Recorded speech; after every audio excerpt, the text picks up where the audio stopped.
네, 안녕하십니까. 저는 성남시 의료원 소아청소년 정신과에서 일하고 있는 김종명이라고 합니다.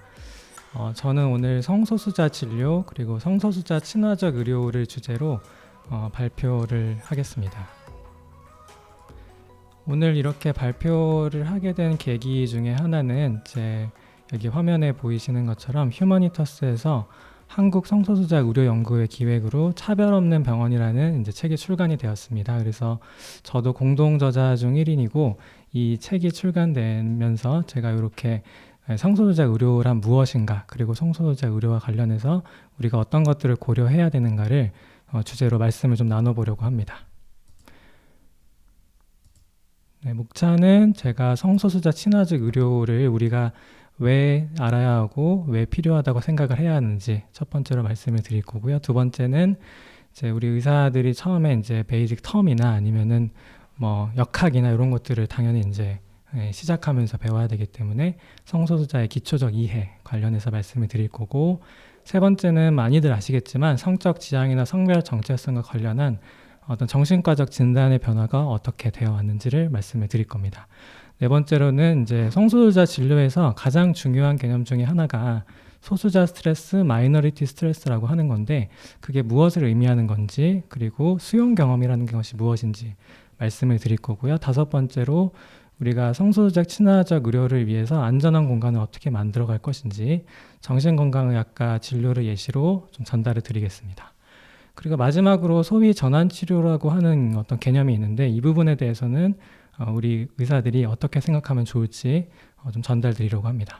네, 그래서 왜 의료인이 성소수자를 이해해야 할까?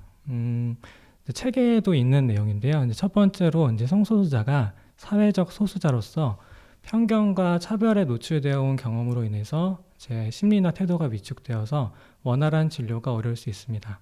예를 들면 어떤 조사에 의하면 의료기관에서 동성애자나 양성애자가 어떤 차별받는 경험은 14.2% 정도가 된다고 하고, 트랜스젠더는 35.9%에 달한다고 합니다.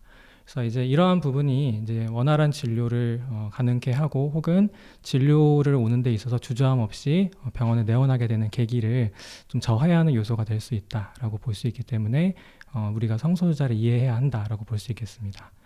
두 번째는 성별 이분법과 이성의 중심적인 판단이 전제된 어떤 의료 환경이 성소수자 환자에게 적합하지 않은 진료로 이루어질 수 있다는 것입니다. 그래서 성별 이분법 이런 부분은 제가 좀 이따가 조금 더 구체적으로 말씀을 드릴 건데요. 아직도 일부 의료기관이라든지 혹은 의료인들이 성소수자를 어떤 비정상의 범주로 낙인 찍고 치료를 해야 된다는 대상으로 볼 수 있다는 것, 그리고 전형적으로 여기는 남성과 여성의 신체, 성적 지향, 성행위 등을 기준으로 우리가 의료행위를 하기 때문에 성소수자를 충분히 이해하지 못한 상태에서 의료적인 문진이라든지 치료행위가 이어질 수 있다는 것, 그리고 성소수자에게 부적절하고 부정확한 문진이 이뤄질 수 있다는 것을 고려를 해야 될 것 같습니다. 세 번째로는 트랜스젠더와 인터섹스, 간성의 경우에는 어떤 별도의 의료적 조치가 필요합니다. 어떤 건강상의 필요라든지 성별 위화감, 젠더 디스포리아라고 하는데, 젠더 디스포리아라고 하는 거는 우리가 태어날 때 타고난 어떤 생물학적인 성별, 지정성별이라고 하는데요. 타고난 성별과 본인이 자신의 성별에 대해서 인지하는 것이 일치하지 않음으로써 인해 발생하는 어떤 불쾌감을 우리가 뜻합니다. 그래서 그런 성별 위화감의 해소를 위해서 호르몬 요법이나 외과적 수술을 필요로 하는 경우가 많기 때문에 우리가 이런 성소수자와 관련해서 좀 이해를 많이 해야겠다라는 생각을 하고 있고요. 그래서 이런 성소수자의 의료 접근성 문제가 점차 좀 화두에 오르고 있는 것 같습니다. 그래서 성소수자가 어떤 병원에 내원하고 보건의료 서비스에 접근하는데 굉장히 어려움을 겪고 있다라는 건데, 특히 트랜스젠더 중에서는 호르몬 요법이라든지 성확정 수술과 같은 의료적 조치를 받기 위해서 의료기관에 방문하는 경우가 굉장히 많습니다.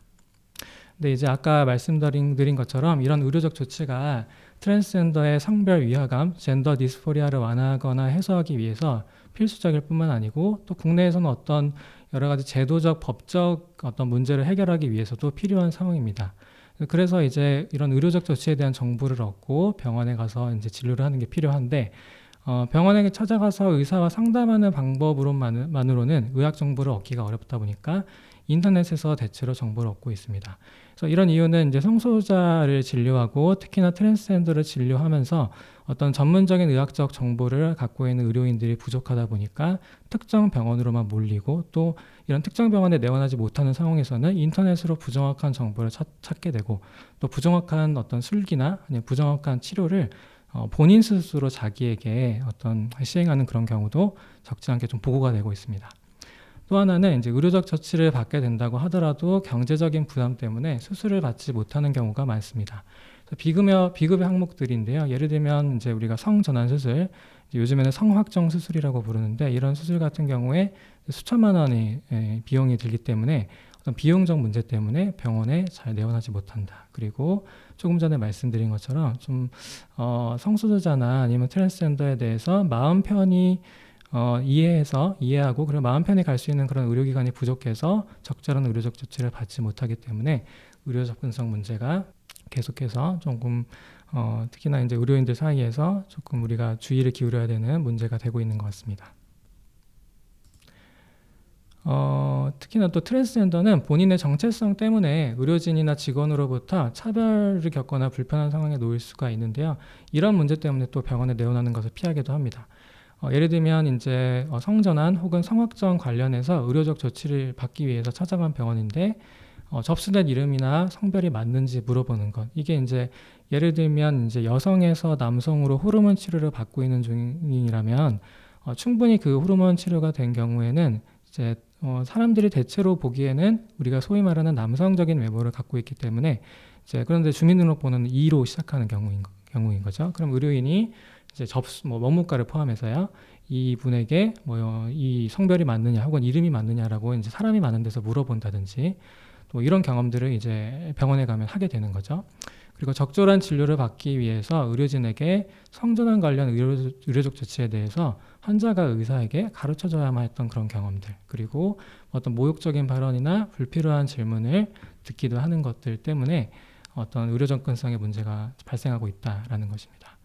또 본인이 이런 경험들을 굳이 직접 경험하지 않더라도 이제 요즘에는 어떤 불쾌한 경험이라든지 병원에서 이제 이런 의료 접근성과 관련된 어떤 여러 가지 경험들을 하게 되면 커뮤니티에 공유를 하게 되고, 다른 사람들의 이런 경험을 듣다 보면 의료기관을 방문하는 것 자체를 꺼릴 수 있다라는 것이고요. 그래서 어떤 연구에 따르면 지난 12개월 동안 의료기관 방문을 회피하거나 연기한 적이 있는 경험이 있느냐라는 설문에 동성애자나 양성애자 참여자의 27%, 트랜스젠더 참여자의 37.7%가 그렇다고 답을 했습니다.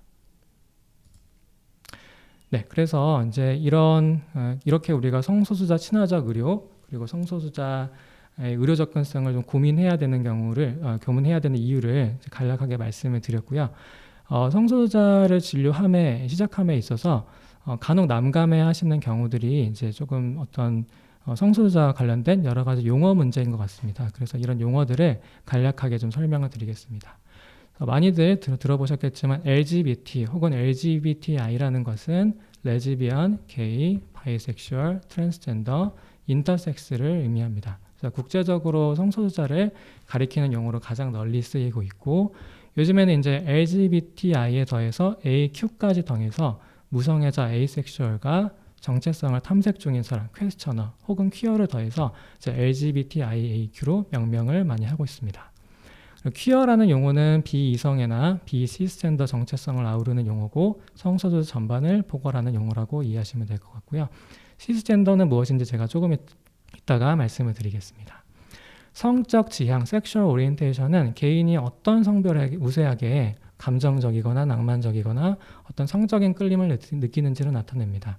예를 들면 동성애자, 레즈비언, 게이는 레즈비언은 이제 여성으로서 동성인 여성에 대해서 어떤 끌림을 느끼는 사람이고, 게이는 남성으로서 동성인 남성에 대해서 어떤 끌림을 느끼는 사람을 의미합니다. 양성애자 바이섹슈얼은 이성에게도 동성에게도 어떤 끌림을 느끼는 사람을 의미합니다. 성별 정체성 젠더 아이덴티티라는 것은 이제 개인이 자신을 내적으로 남성, 여성 혹은 그 밖의 성별 등 어떠한 성별로 느끼고 살아가는지를 가리키는 용어입니다. 나는 남자라고 나는 나 스스로를 느낀다, 나는 여자라고 나 스스로를 느낀다라는 식의 이제 어떤 자기 인식인데요. 그래서 염색체라든지 생식선이라든지 호르몬이라든지 어떤 성기의 모양과 관계없이 자신의 젠더를 인지하는 방식으로 이해하면 되겠습니다. 시스젠더라 하는 것은 자신이 태어났을 때 지정되었던 젠더 섹스로만 스스로를 정체화하는 사람입니다. 이제 다수자인데요. 이제 예를 들면 자신이 남성으로 지정되어서 그리고 남성의 성기를 갖고 태어나서 자신을 스스로 남성으로 정체화한다라고 하면 그 사람은 시스젠더인 거고, 또 반대로 여성의 성기를 갖고 태어나서 여성의 몸으로 그리고 자신 스스로를 여성으로 인지한다면 여성 시스젠더라고 볼 수 있겠습니다. 네, 이제 많이 들어보셨을 것 같은데 트랜스젠더라 함은 시스젠더랑 반대의 개념이라고 볼 수 있는데, 태어났을 때 지정된 섹스 또는 젠더가 본인의 성별 정체성과 일치하지 않는 사람들을 일컫는 포괄적인 용어입니다. 네, 젠더 퀴어나 노은 바이너리 이런 용어까지는 아시면 좋을 것 같은데요. 이런 명칭은 자신의 성별을 남성, 여성 이렇게 이분화된 어떤 성별의 한 끝으로만 생각하는 게 아니고 한쪽으로만 정체하는 것이 아니고 그 이외의 성별로 자신을 인지하는 경우를 일컫습니다. 트랜지션이라고 하는 것은 트랜스젠더가 출생 시에 지정된 성별의 신체, 외모, 성별 표현을 자신이 느끼는 성별 정체성에 맞춰서 변화시켜 나가는 과정을 의미하는데요. 이거는 우리가 이제 흔히 말하는 성전환 수술, 성확정 수술뿐만 아니고 법적인 성별 정정이라든지 혹은 요즘에는 소셜 트랜지션이라고 해서 이제 소아청소년 트랜스젠더의 경우에는 자신이 느끼는 성별 정체성에 맞춰서 대명사도 바꿔주고 옷도 바꿔서 입히고 머리 모양도 바꿔서 이제 치장을 해주는데, 이런 부분까지 모두 포함하는 용어라고 볼 수 있겠습니다. 그리고 이제 많이들 알고 계시겠지만 성전환 수술, 성확정 수술, 젠더 리어사이먼트 서저리는 유방 수술, 생식기관 제거 수술, 외부 성기 형성 수술 등을 통해서 신체 특징을 지정 성별과 다른 형태로 변화시키는 외과적 수술을 의미합니다. 네, APA 가이딩 프린시플이라고 해서 이제 아메리칸 사이키아트릭 어소시에이션, 이제 미국 정신의학회죠. 미국 정신의학회 홈페이지에 가보면 이렇게 젠더와 섹슈얼리티에 대해서 우리가 어떻게 이해하면 좋을지 간략하게 정리를 잘 해놨습니다. 그래서 그 부분을 제가 옮겨놓은 내용인데요. 성별, 젠더나 섹슈얼리티, 성이라는 게 어떤 연속선 상에서 존재한다라고 첫 번째로 주장을 하고 있습니다. 이게 어떤 의미냐면 연속선이라는 거는 예를 들면 이제 우리가 남성이나 여성이라는 어떤 기타 이제 성별의 베타적인 딱 두 가지로 구분되는 성별만 존재하는 게 아니고, 남성과 여성 한 끝이라고 생각한다면 그 중간에 연속선상에서 이제 무한하게 존재하는 어떤 가능성으로서 자신의 성별에 대해서 인지할 수 있다라고 이제 의미하는 거고요. 그래서 성별과 성의 연속선이라는 게 각각 별개이지만 서로 영향을 주고, 제가 조금 전에 말씀드린 것처럼 이런 연속선이라는 게 크게 어떤 분류를 우리가 해볼 수는 있지만 베타적으로 어떤 마스큘라인하다고 아니면 페미닌하다고 딱 두 가지로 구분되는 것은 아니다. 이거는 컨티뉴엄, 연속선상에서 존재하는 것이다 라고 이야기를 하고 있습니다.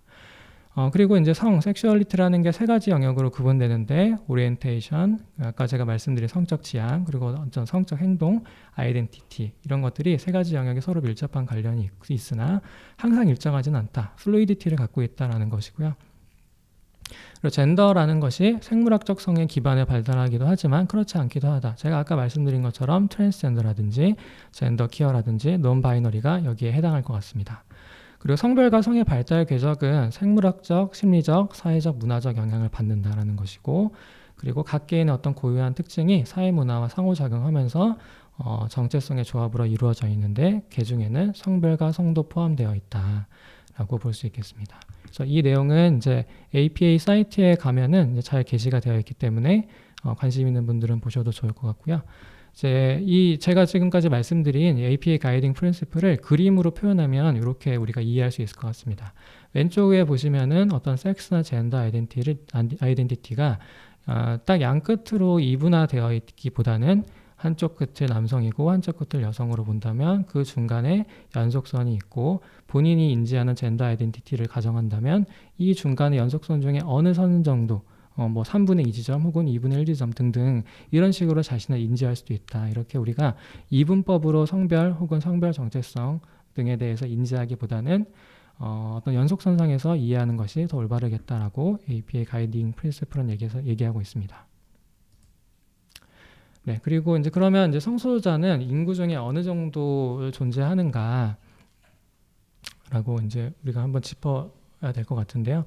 한국에서는 관련된 연구가 없기 때문에 이제 미국의 연구를 인용을 하였습니다. 그래서 많이들 들어보셨겠지만 갤럽에서 발표한 건데 이제 2020년에 발표한 건데 레즈비언 같은 경우에는 이제 미국의 성인을 대상으로 한 조사에서는 0.7%, 게이는 1.4%, 바이섹슈얼은 3.1%, 그리고 트랜스젠더는 0.6% 정도가 자신을 그렇게 인지한다라고 알려져 있고 사실 적은 비율은 아니라고 볼 수 있을 것 같습니다. 그래서 오늘 제가 말씀드린 내용들을 진료하실 때에도 우리가 상당히 숙지해야 되는 이유 중에 하나는 이렇게 많은 수가 성소수자다라는 것을 좀 감안해야 할 것 같습니다.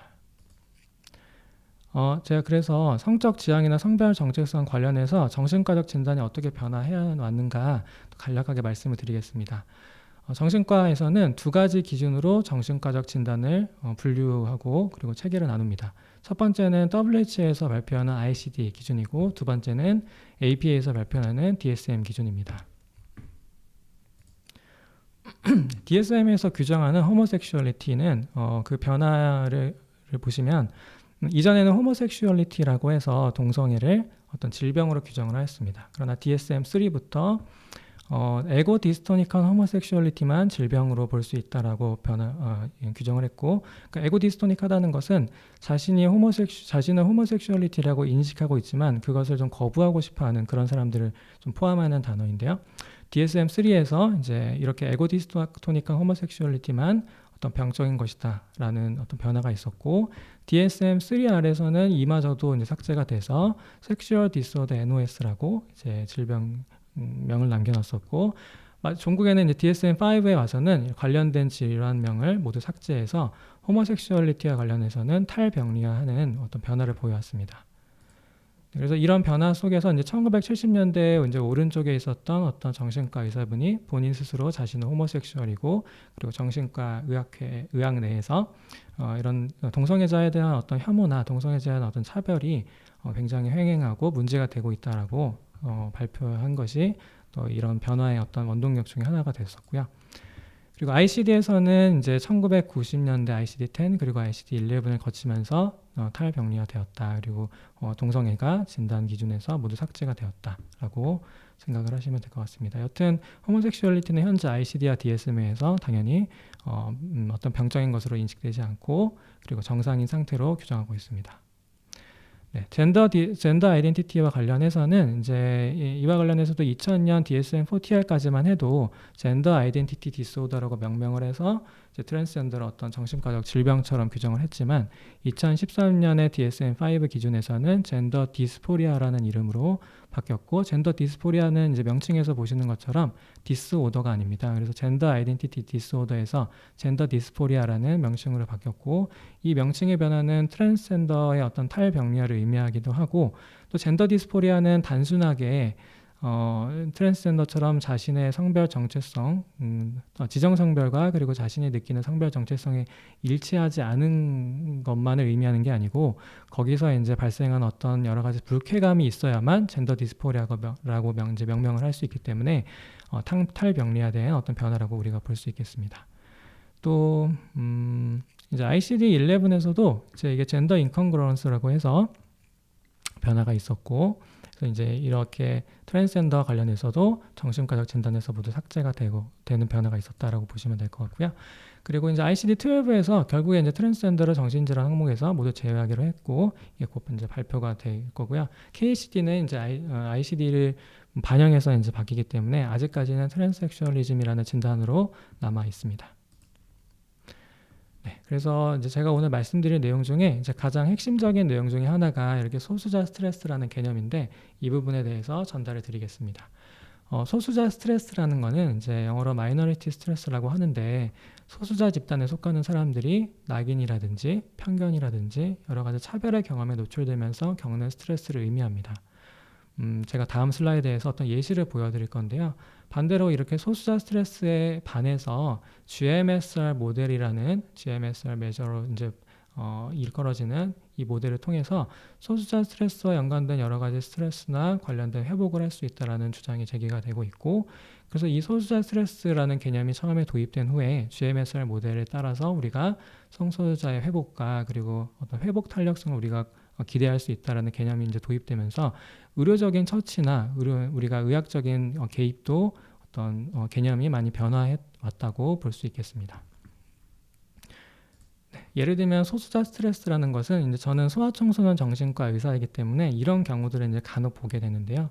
예를 들면 수업 시간에 동성애 하지 말아라는 말을 갑자기 듣는다든지, 아니면 가족으로부터 자신은 동성애자인 걸 밝히지 않고 살고 있는데 동성애자를 혐오하는 말을 듣는다든지, 이런 일들을 반복해서 오랜 기간 겪는 것이 소수자 스트레스의 어떤 요인이 될 수가 있을 것이고, 이런 것들이 정신과적으로 어떤 안 좋은 악영향을 미칠 수 있다는 내용입니다.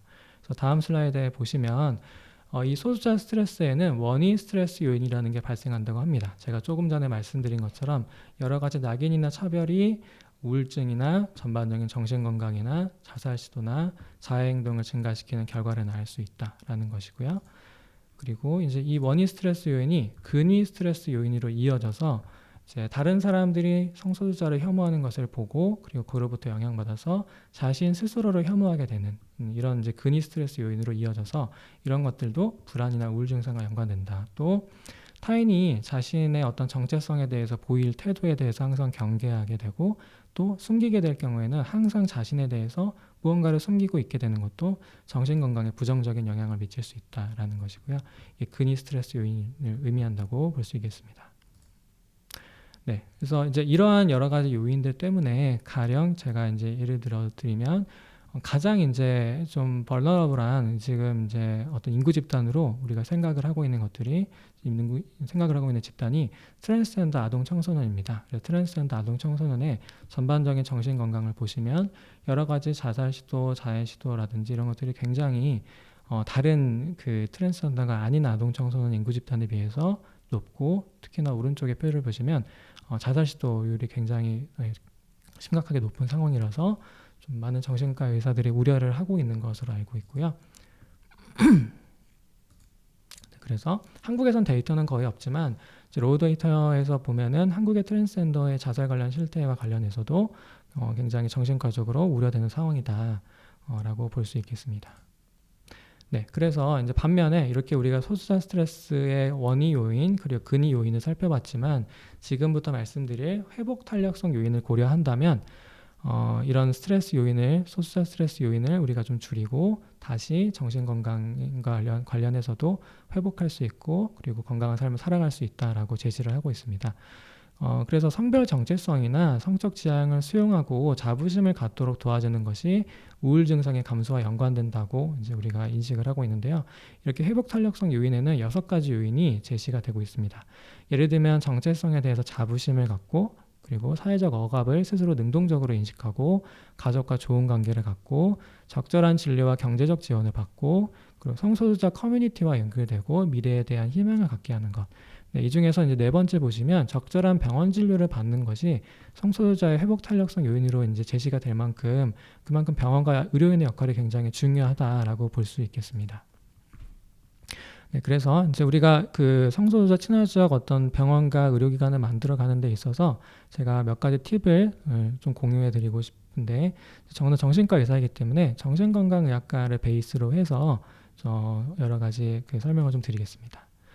아까 말씀드린 것처럼 회복 탄력성 요인으로서 병원과 의료기관의 역할이 중요한데, 이제 의도적이거나 비의도적이거나 치료자의 여러 가지 의료인의 비수용적인 태도는 성소수자가 의료 환경을 지지적으로 느끼지 않도록 만듭니다. 예를 들면 성별 정체성이나 성적 지향에 대해 무심한 것, 혐오적인 감정을 노골적으로 표현하는 것, 의료행위를 거부하는 것, 혹은 수준 안의 의료행위를 하는 것, 언어적인 폭력을 취하는 것, 또 제가 이따가 조금 더 상세하게 말씀드리겠지만 어떤 전환 치료를 포함하는 강제적인 치료를 하는 것, 이런 행위들이 이제 성소수자가 의료 환경에서 지지적이지 않다, 그리고 아까 제가 말씀드린 소수자 스트레스 요인이 될 수 있다라는 것이고요.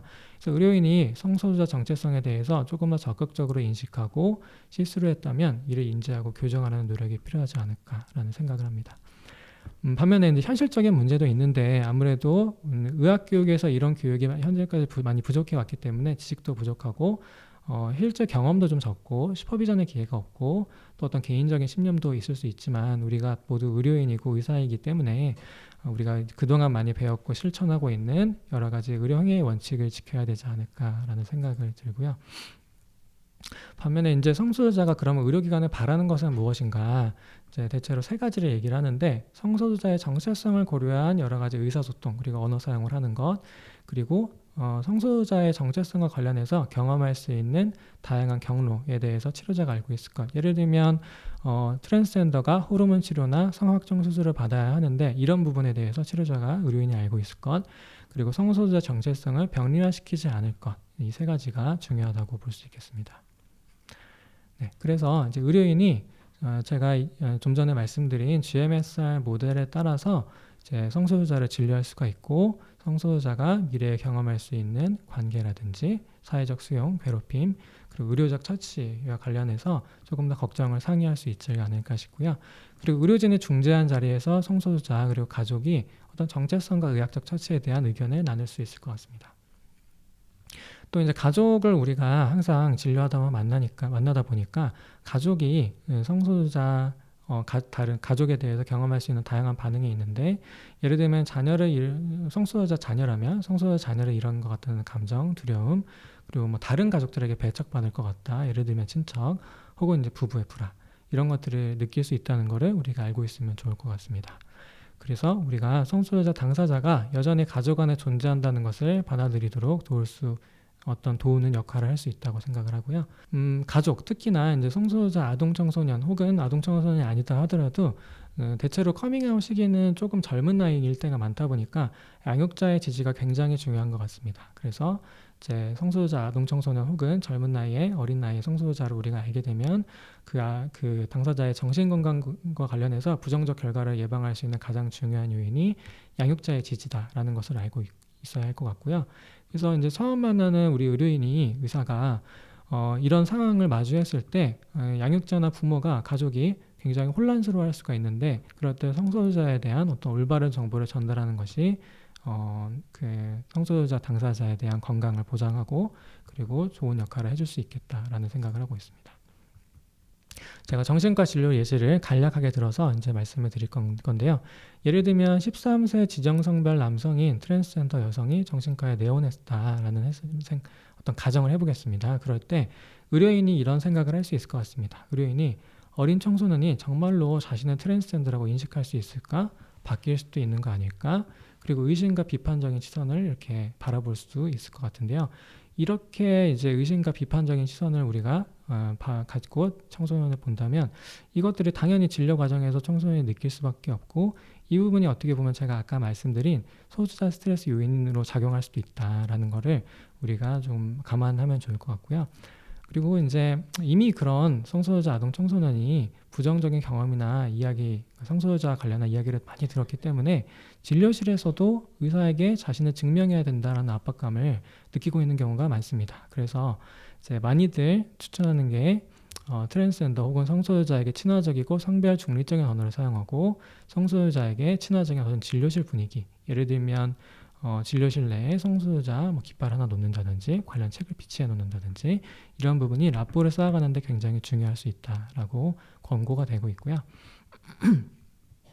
그리고 우리가 항상 그렇게 하지만 좀 오픈 퀘스천으로 물어보면서 상대의 그 진료하는 환자의 그 섹슈얼 오리엔테이션이나 젠더 아이덴티티에 대해서 탐색할 수 있을 것 같고 그리고 항상 그렇듯 초진을 보면서 우리가 조금 더 친화적인 분위기를 만들어가는 게 중요할 수 있겠다. 그리고 내원한 환자 누구든지 성소수자일 수 있다.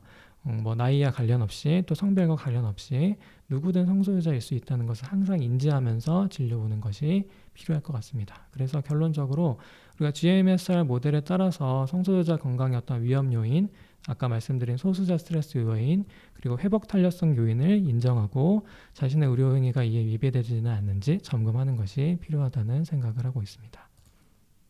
네, 그래서 이거는 제가 아까 말씀드린 APA 가이딩 프린시플과 연결해서 APA에서 그 베스트 프랙티스, LGBT 진료와 관련한 베스트 프랙티스 몇 가지 팁들을 설명하고 있는 건데요. 예를 들면 처음 만날 때 성별 정체성이나 성적 지향을 단정하지 않고 수용하면서 긍정하는 환경을 제공한다. 당신이 성관계를 갖는 걸 우리가 물어봐야 된다면, 의료적 문진을 할 때 물어봐야 한다면 어떤 성별과 성관계를 해야 되는지는 하고 있는지 물어볼 수 있을 것이고, 또 당신 스스로 자신의 성별 정체성을 어떻게 인지하고 있는지 물어볼 수 있을 것 같습니다. 그리고 트랜지션 중인 환자는 조금 더 세심하게 대해야 될 것이고, 적절한 어떤 인칭을 표현할 때 어떤 대명사를 표현해야 될지, 아니면 어떤 이름으로 불려져야 될지 물어보는 것도 조금 더 성소수자 친화적인 의료 환경에 도움이 될 것 같습니다. 제가 아까 말씀드린 것처럼 가족들이 그들의 성소수자 자녀를 잘 받아들이도록 돕는 게 그들의 자살과 불안을 크게 감소시키는데 굉장히 중요하다는 거고요. 오른쪽의 표는 자마 인터널 메디신에 실린 어떤 논문에서 제가 발췌한 표인데, 이렇게 진료를 할 때 LGBTQ와 관련해서 우리가 고려를 해서 성별이나 성별 정체성이나 혹은 성적 지향과 관련해 중립적인 표현을 쓰는 것이 필요하겠다라고 말씀을 드리겠습니다. 네, 그래서 제가 저는 이게 개인적인 팁인데, 초진 기록지에 과거에는 이성 친구가 있는지 이렇게 이제 썼는데, 이성 친구 있는지를 물어보는 것 자체가 이것 자체가 사실은 소수자 스트레스일 수 있다는 거고, 그래서 제가 만든 초진 기록지에는 이렇게 어떤 성에 이끌리는지, 성별 정체성은 어떠한지 이런 부분에 대해서 조금 더 중립적으로 물어보는 초진 기록지를 좀 사용하고 있고, 지금 가운 같은 데에는 이렇게 성소수자를 지지한다는 어떤 표식을 사용하는 것이 제가 진료하는 환자들과 라포를 쌓아가는 데도 좀 도움이 되는 것 같습니다. 네, 그래서 제가 아까 말씀드린 그런 사례에서 우리가 안전한 공간을 만들고, 그리고 성소수자 친화적인 의료적 세팅을 이용해서 소수자 스트레스를 이해하고 회복 요인을 이해하며 상담을 했었고, 그래서 청소년 단체 친구들과 만나고, 또 부모와 저는 정신과 진료를 하기 때문에 부모를 만나서 세션을 갖고, 그래서 아까 말씀드린 성별 정체성이나 소수자 스트레스 개념을 가족에게도 설명드리고, 또 병원의 협진 체계를 이용해서 산부인과, 내분비내과, 가정의학과, 성형외과 의사 등과 의학적 개입을 받을 수 있도록 도와드리고, 이런 GMSR 모델에 따라서 각 기관과 병원이 협력하는 것이 성소수자 진료와 건강에 필요할 수 있겠다라는 말씀을 드립니다. 마지막으로 간략하게 말씀드릴 것은 전환치료와 관련된 것입니다. 전환치료, 소위 컨버전 테라피라고 부르는데, 이것은 아까 제가 말씀드린 섹슈얼 오리엔테이션이라든지 젠더 아이덴티티를 바꿀 수 있다는 전제하에 어떤 치료적 시도를 하는 겁니다. 과거에는 정신과에서도 어떤 시도를 했었던 어떤 역사가 있었는데요. 이 부분은 예를 들면 제가 몇 가지 학회의 어떤 주장을 인용하겠습니다. AACAP 미국 소아청소년 정신과 의학회에서는 컨버전 테라피에 대해서 단호하게 반대하고, 이런 컨버전 테라피는 아동 청소년의 정신 건강을 저해할 수 있다라고 강력하게 이야기를 하고 있습니다. 또 APA에서도, 미국 정신의학회에서도 컨버전 테라피는 절대 해서는 안 되는 내용에 대해서 강력하게 얘기하고 있고요. 그 근거는 예를 들면 오른쪽에 자마 사이키아트리에 실린 어떤 논문의 내용처럼, 컨버전 테라피를 하는 것이 실제로 성공적이지 않고, 컨버전 테라피를 시행받은 개인이, 성소수자가 경험할 수 있는 어떤 정신건강의 결과가 굉장히 부정적이다라는 여러 가지 근거에 기인합니다.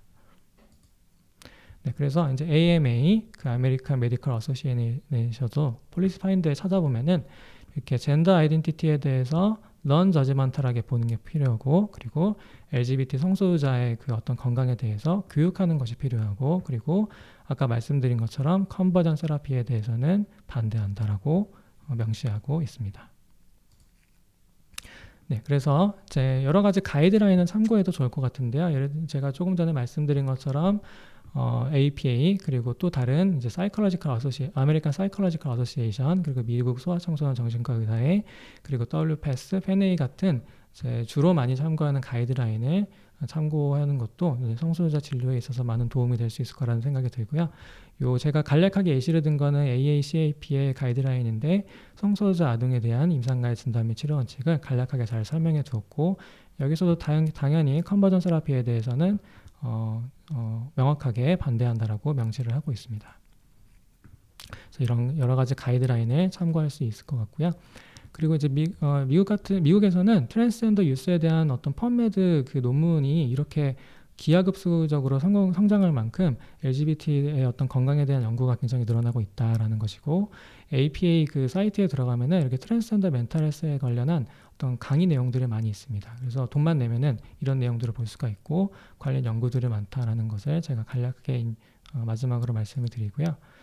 그래서 이제 지금 제가 처음에 말씀드렸던 한국 성소수자 의료 연구회에서 이제 여러 가지 생각하고 있는 것들이 LGBT와 관련한 의료인 교육 커리큘럼과 가이드라인과 연결 네트워크, 그리고 어떤 보험 체계의 변화, 그리고 성소수자를 보호할 수 있는 어떤 조치들, KCD 성전환치 진단 삭제 등과 같은 여러 가지 앞으로 남은 과제들이 있다라는 생각을 하고 있고요.